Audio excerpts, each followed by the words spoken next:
Hello friends, welcome to the channel history pleasure.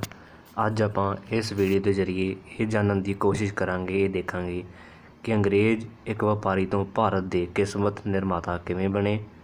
1600 ਈਸਵੀ ਦੀ ਗੱਲ ਹੈ। ਈਸਟ ਇੰਡੀਆ ਕੰਪਨੀ ਨਾਂ ਦੀ ਇੱਕ ਕੰਪਨੀ ਹੋਂਦ ਵਿੱਚ ਆਈ, ਜੋ ਕਿ ਇੰਗਲੈਂਡ ਦੀ ਮਹਾਰਾਣੀ ਤੋਂ ਈਸਟ ਇੰਡੀਆ ਵਿੱਚ ਵਪਾਰ ਕਰਨ ਦੇ ਲਈ ਹੋਂਦ ਵਿੱਚ ਲਿਆਂਦੀ ਗਈ ਸੀ।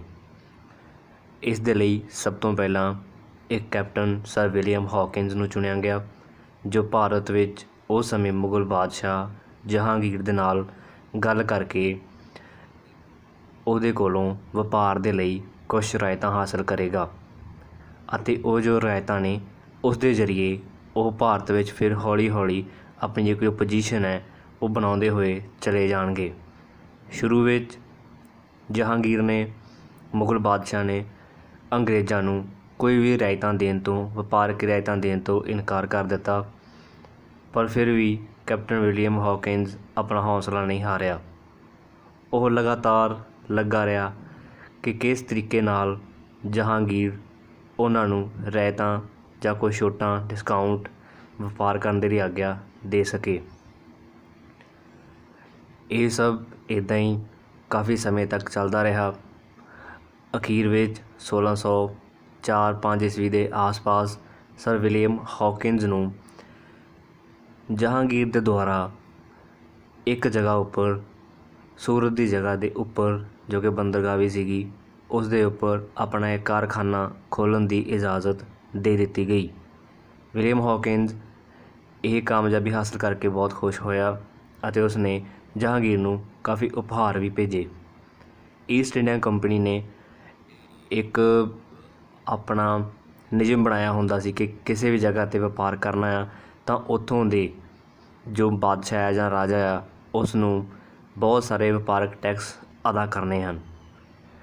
ਇਹ ਵਪਾਰਕ ਟੈਕਸ ਜੋ ਕਿ ਜਹਾਂਗੀਰ ਨੂੰ ਫਰੀ ਵਿੱਚ ਅਦਾ ਹੋਣੇ ਸੀਗੇ, ਜਹਾਂਗੀਰ ਇਹਨਾਂ ਵਪਾਰਕ ਟੈਕਸਾਂ ਦੇ ਕਰਕੇ ਹੀ ਲਾਲਚ ਵਿੱਚ ਆ ਕੇ ਅੰਗਰੇਜ਼ਾਂ ਨੂੰ ਸੂਰਤ ਦੀ ਬੰਦਰਗਾਹ ਦੇ ਉੱਪਰ ਕਾਰਖਾਨਾ ਲਗਾਉਣ ਦੀ ਇਜਾਜ਼ਤ ਦੇ ਦਿੰਦਾ ਹੈ।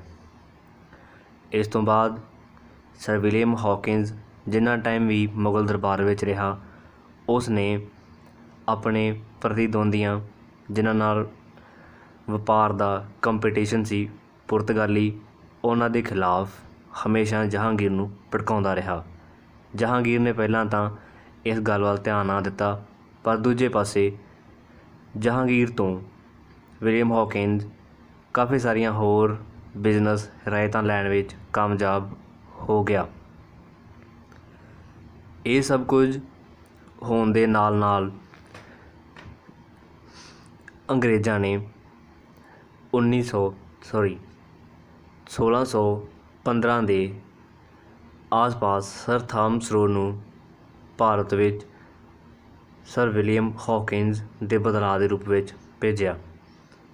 ਸਰ ਥਾਮਸ ਰੋ ਮਹਾਰਾਣੀ ਦਾ ਕਿਹਾ ਜਾਂਦਾ ਹੈ ਕਿ ਬਹੁਤ ਹੀ ਖਾਸ ਸੀ ਅਤੇ ਖਾਸ ਹੋਣ ਦੇ ਨਾਲ ਨਾਲ ਉਹ ਕਾਫੀ ਚਤੁਰ ਰਾਜਨੀਤੀਵਾਨ ਵੀ ਸੀ।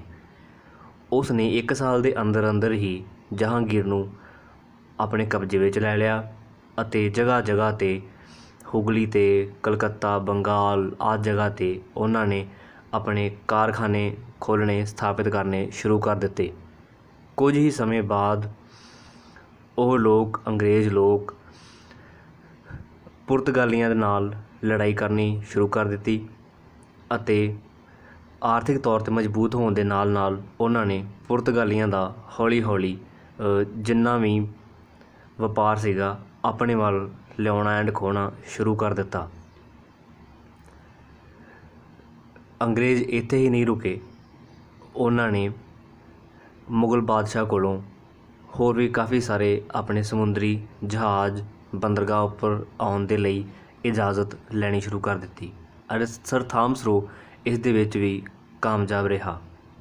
1622 ਦੇ ਆਸ-ਪਾਸ ਕਿਹਾ ਜਾਂਦਾ ਹੈ ਕਿ ਅੰਗਰੇਜ਼ ਲਗਭਗ ਪੂਰੇ ਸੂਰਤ ਦੇ ਵਪਾਰ ਦੇ ਉੱਪਰ ਆਪਣਾ ਕਬਜ਼ਾ ਜਮਾਉਣ ਵਿੱਚ ਸਫਲ ਹੋ ਚੁੱਕੇ ਸਨ।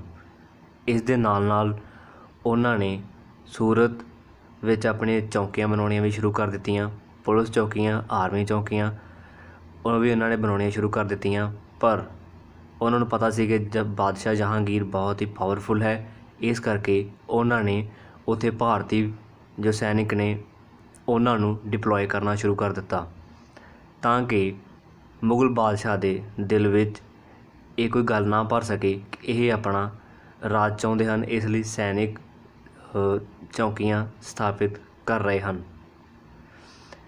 ਇਹਨਾਂ ਸੈਨਿਕ ਚੌਕੀਆਂ ਅਤੇ ਆਰਥਿਕ ਮਜ਼ਬੂਤੀ ਦੇ ਦਮ 'ਤੇ ਹੀ ਉਹਨਾਂ ਨੇ ਮੁਗਲ ਬਾਦਸ਼ਾਹਾਂ ਦੇ ਰਾਜ ਵਿੱਚ ਸਭ ਤੋਂ ਪਹਿਲਾਂ ਪੁਰਤਗਾਲੀਆਂ ਨੂੰ ਸਵਾਈ ਹੋਲ ਦੀ ਇੱਕ ਨਿੱਕੀ ਜਿਹੀ ਲੜਾਈ ਸੀ, ਪਰ ਉਹ ਜੋ ਲੜਾਈ ਹੈ ਉਹ ਅੰਗਰੇਜ਼ਾਂ ਦੇ ਲਈ ਕਾਫੀ ਮਹੱਤਵਪੂਰਨ ਸੀ, ਜਿਸ ਨੇ ਪੁਰਤਗਾਲੀਆਂ ਦੀ ਸ਼ਕਤੀ ਨੂੰ ਕਾਫੀ ਜ਼ਿਆਦਾ ਢਾਹ ਲਾਈ। ਉਹ ਲੜੀ, ਉਸ ਦੇ ਵਿੱਚ ਸੂਰਤ ਦੀ ਬੰਦਰਗਾਹ ਦੇ ਉੱਪਰ ਜਹਾਜ਼ਾਂ ਦੇ ਆਉਣ ਨੂੰ ਲੈ ਕੇ ਲੜਾਈ ਸ਼ੁਰੂ ਹੋ ਗਈ, ਜਿਸ ਵਿੱਚ ਅੰਗਰੇਜ਼ਾਂ ਨੂੰ ਜਿੱਤ ਪ੍ਰਾਪਤ ਹੋਈ। ਅੰਗਰੇਜ਼ ਪਹਿਲਾਂ ਹੀ ਮੁਗਲ ਬਾਦਸ਼ਾਹਾਂ ਨੂੰ ਆਪਣੇ ਵੱਲ ਕਰਨ ਵਿੱਚ ਕਾਮਯਾਬ ਹੋ ਚੁੱਕੇ ਸੀਗੇ, ਸੋ ਪੁਰਤਗਾਲੀਆਂ ਦੀ ਇੱਕ ਵੀ ਨਾ ਚੱਲੀ ਐਂਡ ਜੋ ਸੂਰਤ ਹੈ ਉਸ ਤੋਂ ਪੁਰਤਗਾਲੀਆਂ ਨੂੰ ਬਾਹਰ ਦਾ ਰਸਤਾ ਦਿਖਾ ਦਿੱਤਾ ਗਿਆ। ਈਸਟ ਇੰਡੀਆ ਕੰਪਨੀ ਦਾ ਦਬਦਬਾ ਹੌਲੀ ਹੌਲੀ ਸੂਰਤ ਅਤੇ ਉਸਦੇ ਆਸ-ਪਾਸ ਦੇ ਏਰੀਏ ਵਿੱਚ ਫੈਲਣਾ ਸ਼ੁਰੂ ਹੋ ਗਿਆ। ਈਸਟ ਇੰਡੀਆ ਕੰਪਨੀ ਨੇ ਆਪਣੇ ਬਹੁਤ ਹੀ ਚਤੁਰ ਰਾਜਨੀਤੀਵਾਨਾਂ ਦੇ ਸਿਰ 'ਤੇ ਸੂਰਤ ਉੱਪਰ ਇੱਕ ਹਿਸਾਬ ਨਾਲ ਆਰਥਿਕ ਕਬਜ਼ਾ ਤਾਂ ਕਰ ਲਿਆ। ਜੋ ਮੁਗਲ ਬਾਦਸ਼ਾਹ ਹੈ ਉਹ ਹੁਣ ਉਹਨਾਂ ਨੂੰ ਰੋਕੇਗਾ ਨਹੀਂ, ਸਗੋਂ ਵਪਾਰ ਕਰਨ ਦੀ ਹੋਰ ਆਗਿਆ ਦਿੰਦਾ ਰਹੇਗਾ, ਕਿਉਂਕਿ ਉਸ ਨੂੰ ਬਿਨਾਂ ਕਿਸੇ ਮਿਹਨਤ ਮੁਸ਼ੱਕਤ ਤੋਂ ਵਪਾਰਕ ਫਾਇਦੇ ਮਿਲ ਰਹੇ ਸਨ। ਪਰ ਇਸ ਦੇ ਬਦਲੇ ਅਗਲੀਆਂ ਆਉਣ ਵਾਲੀਆਂ ਮੁਗਲ ਪੀੜ੍ਹੀਆਂ ਦੇ ਲਈ ਮੁਗਲ ਬਾਦਸ਼ਾਹ ਜਹਾਂਗੀਰ ਕੰਡੇ ਬੀਤ ਚੁੱਕਾ ਸੀ, ਜੋ ਕਿ ਹੌਲੀ ਹੌਲੀ ਪੂਰੇ ਭਾਰਤ ਨੂੰ 200 ਸਾਲਾਂ ਤੱਕ ਭੁਗਤਣੇ ਪਏ। ਇੱਕ ਵਪਾਰੀ ਜੋ ਕਿ ਵਪਾਰਕ ਕੰਪਨੀ ਲੈ ਕੇ ਆਏ ਸੀਗੇ, ਉਹ ਹੌਲੀ ਹੌਲੀ ਆਪਣੇ ਦਿਮਾਗ ਦੇ ਸਿਰ 'ਤੇ ਐਂਡ ਚਤੁਰ ਰਾਜਨੀਤੀ ਦੇ ਸਿਰ 'ਤੇ ਭਾਰਤ ਦੇ ਕਿਸਮਤ ਨਿਰਮਾਤਾ ਬਣ ਗਏ, ਜਿਨ੍ਹਾਂ ਨੇ 200 ਸਾਲਾਂ ਤੱਕ ਭਾਰਤ ਨੂੰ ਬਹੁਤ ਲੁੱਟਿਆ। ਪੁਰਤਗਾਲੀਆਂ ਨੂੰ ਆਪਣੇ ਕੰਪੀਟੀਸ਼ਨ ਵਿੱਚੋਂ ਬਾਹਰ ਦਾ ਰਸਤਾ ਦਿਖਾ ਕੇ ਇਹਨਾਂ ਦੇ ਸਾਹਮਣੇ ਹੁਣ ਇੱਕ ਹੀ ਸ਼ਕਤੀ ਰਹਿ ਗਈ ਸੀਗੀ, ਉਹ ਸੀਗੇ ਫਰਾਂਸੀਸੀ, ਜੋ ਕਿ ਚਾਹੇ ਤਾਂ ਬਹੁਤ ਬਾਅਦ ਵਿੱਚ ਆਏ ਭਾਰਤ ਵਿੱਚ, ਪਰ ਇਹਨਾਂ ਦੇ ਲਈ ਬਹੁਤ ਤਕੜਾ ਕੰਪੀਟੀਸ਼ਨ ਸੀਗੇ ਉਹ। ਪਰ ਉਸ ਤੋਂ ਪਹਿਲਾਂ ਮੁਗਲ ਬਾਦਸ਼ਾਹ ਔਰੰਗਜ਼ੇਬ ਤੱਕ ਸਾਰੇ ਸ਼ਕਤੀਸ਼ਾਲੀ ਸੀਗੇ, ਸੋ ਅੰਗਰੇਜ਼ਾਂ ਨੇ ਬਹੁਤ ਜ਼ਿਆਦਾ ਕੋਸ਼ਿਸ਼ ਨਹੀਂ ਕੀਤੀ ਕਿ ਅਸੀਂ ਹਰ ਇੱਕ ਜਗ੍ਹਾ ਦੇ ਉੱਪਰ ਜਿੱਥੇ ਵੀ ਵਪਾਰਕ ਕੇਂਦਰ ਸਥਾਪਿਤ ਕਰਦੇ ਹਨ, ਵਪਾਰਕ ਕਾਰਖਾਨਾ ਸਥਾਪਿਤ ਕਰਦੇ ਹਨ, ਉੱਥੇ ਕਬਜ਼ਾ ਕਰਨ ਦੀ ਕੋਸ਼ਿਸ਼ ਕਰੀਏ। ਇਹਨਾਂ ਨੇ ਆਪਣਾ ਜ਼ੋਰ ਜਿੰਨਾ ਚਿਰ ਤੱਕ ਮੁਗਲ ਬਾਦਸ਼ਾਹ ਸਟਰੋਂਗ ਰਹੇ ਉਹਨਾਂ ਚਿਰ ਤੱਕ ਸਿਰਫ ਵਪਾਰ ਐਂਡ ਆਰਥਿਕਤਾ ਮਜ਼ਬੂਤ ਕਰਨ ਨੂੰ ਦਿੱਤਾ। ਜਿਵੇਂ ਕਿ ਸੂਰਤ ਤੋਂ ਬਾਅਦ ਉਹਦੇ ਆਸ-ਪਾਸ ਮਹਾਰਾਸ਼ਟਰ, ਪੂਨਾ, ਹੋਰ ਵੀ ਬੰਗਾਲ ਦਾ ਤਾਂ ਕਈ ਇੰਨੇ ਜਗ੍ਹਾ ਸੀਗੇ, ਇੰਨੇ ਏਰੀਏ ਸੀਗੇ ਕਿ ਬੰਗਾਲ ਵੀ ਇੱਕ ਪੋਰਟ ਪੈਂਦਾ ਹੈ, ਬੰਦਰਗਾਹ ਆ, ਤਾਂ ਉੱਥੇ ਵੀ ਸਾਰਾ ਦਾ ਸਾਰਾ ਕਬਜ਼ਾ ਅੰਗਰੇਜ਼ਾਂ ਨੇ ਹੌਲੀ ਹੌਲੀ ਆਪਣਾ 1780 ਤੱਕ ਹੌਲੀ ਹੌਲੀ ਜਮਾ ਲਿਆ। ਹੁਣ ਗੱਲ ਰਹਿ ਗਈ ਸੀਗੀ ਕਿ ਕਿਸ ਤਰੀਕੇ ਨਾਲ ਸੈਨਿਕ ਜੋ ਸਥਿਰਤਾ ਹੈ ਉਹ ਸਥਾਪਿਤ ਕੀਤੀ ਜਾਵੇ। ਅੰਗਰੇਜ਼ ਜਿੱਥੇ ਵੀ ਆਪਣਾ ਵਪਾਰਕ ਕੇਂਦਰ ਖੋਲ੍ਹਦੇ ਉੱਥੇ ਹੀ ਬਹੁਤੇ ਦਿਮਾਗ ਦੇ ਨਾਲ ਸੈਨਿਕ ਚੌਕੀ ਵੀ ਸਥਾਪਿਤ ਕਰ ਲੈਂਦੇ, ਜਿਸ ਕਰਕੇ ਜੋ ਮਾੜੇ ਵਪਾਰੀ ਸੀਗੇ ਉਹ ਉਹਨਾਂ ਨਾਲ ਡਰਦੇ ਹੋਏ ਲੜਾਈ ਨਹੀਂ ਸੀ ਕਰਦੇ ਐਂਡ ਅੰਗਰੇਜ਼ ਵੱਧ ਟੈਕਸ ਦੇ ਕੇ, ਵੱਧ ਪੈਸੇ ਦੇ ਕੇ ਮੁਗਲ ਬਾਦਸ਼ਾਹਾਂ ਨੂੰ ਜਾਂ ਉਹਨਾਂ ਦੇ ਕੋਲੋਂ ਆਪਣਾ ਜੋ ਚੌਕੀ ਹੈ ਉਹ ਸਥਾਪਿਤ ਕਰਨ ਦੀ ਆਗਿਆ ਲੈ ਲੈਂਦੇ ਸਨ। ਇਸ ਤੋਂ ਬਾਅਦ ਵਿੱਚ ਉਹਨਾਂ ਨੇ ਸਾਰੇ ਭਾਰਤ ਵਿੱਚ ਆਪਣੇ ਵਪਾਰਕ ਕੇਂਦਰ ਖੋਲ੍ਹਣੇ ਸ਼ੁਰੂ ਕਰ ਦਿੱਤੇ ਅਤੇ ਕਿਉਂਕਿ ਮੁਗਲ ਬਾਦਸ਼ਾਹ ਕਮਜ਼ੋਰ ਸੀਗੇ, ਉਹਨਾਂ ਨੂੰ ਪੈਸੇ ਦੀ ਲੋੜ ਸੀ, ਉਹਨਾਂ ਨੂੰ ਪੈਸੇ ਦੀ ਪੂਰਤੀ ਕਰਵਾ ਕੇ ਉਹਨਾਂ ਨੇ ਸਾਰੇ ਜਗ੍ਹਾ 'ਤੇ ਹੌਲੀ ਹੌਲੀ ਵਪਾਰਕ ਕੇਂਦਰ ਖੋਲ੍ਹੇ। ਫਿਰ ਉਹਨਾਂ ਨੇ ਦੇਖਿਆ ਕਿ ਉਸ ਏਰੀਏ ਦੇ ਵਿੱਚ ਕੋਈ ਇੱਦਾਂ ਦੇ ਦੋ ਨਵਾਬ ਜਾਂ ਰਾਜੇ ਕੌਣ ਹੈ ਜਿਨ੍ਹਾਂ ਦੇ ਵਿੱਚ ਲੜਾਈ ਚੱਲ ਰਹੀ ਹੈ, ਪ੍ਰਭੂ ਸੱਤਾ ਦੀ ਲੜਾਈ, ਵਰਚਸਵ ਦੀ ਲੜਾਈ। ਉਹਨਾਂ ਨੇ ਹੌਲੀ ਹੌਲੀ ਉਹਨਾਂ ਦੇ ਕੰਮਾਂ ਵਿੱਚ ਇੰਟਰਫੇਅਰ ਕਰਨਾ ਸ਼ੁਰੂ ਕਰ ਦਿੱਤਾ। ਉਹਨਾਂ ਵਿੱਚੋਂ ਇੱਕ ਨੂੰ ਜ਼ਿਆਦਾ ਪਾਵਰਫੁਲ ਬਣਾ ਦਿੱਤਾ ਗਿਆ ਐਂਡ ਜੋ ਦੂਜਾ ਆ ਉਹ ਹੌਲੀ ਹੌਲੀ ਡਾਊਨ ਜਾਣਾ ਸ਼ੁਰੂ ਹੋ ਗਿਆ। ਇੱਦਾਂ ਕਰਨ ਦੇ ਕਰਕੇ ਇੱਕ ਨੂੰ ਐਲੀਮੀਨੇਟ ਕਰਕੇ ਦੂਜੇ ਦੀ ਮਦਦ ਆਪ ਕਰਕੇ ਉਹਨਾਂ ਨੇ ਹੌਲੀ ਹੌਲੀ ਉਸ ਏਰੀਏ ਉੱਪਰ ਰਾਜਸੀ ਸ਼ਕਤੀ ਵੀ ਕਾਇਮ ਕਰਨੀ ਸ਼ੁਰੂ ਕਰ ਦਿੱਤੀ। ਐਂਡ ਇਹ ਜੋ ਰਾਜਸੀ ਸ਼ਕਤੀ ਹੈ ਇਹ ਬਾਅਦ ਵਿੱਚ ਉਹਨਾਂ ਦੇ ਬਹੁਤ ਕੰਮ ਆਈ ਜਦੋਂ ਈਸਟ ਇੰਡੀਆ ਕੰਪਨੀ ਨੇ 1700 ਦੇ ਆਸ-ਪਾਸ 1757 ਦੇ ਆਸ-ਪਾਸ ਪਲਾਸੀ ਦੀ ਲੜਾਈ ਜਿੱਤੀ ਅਤੇ ਭਾਰਤ ਵਿੱਚ ਹਮੇਸ਼ਾ ਦੇ ਲਈ ਆਪਣੀ ਰਾਜਸੀ ਸ਼ਕਤੀ ਕਾਇਮ ਕਰਨ ਵਿੱਚ ਇੱਕ ਕਦਮ ਅੱਗੇ ਵਧਾ ਦਿੱਤਾ।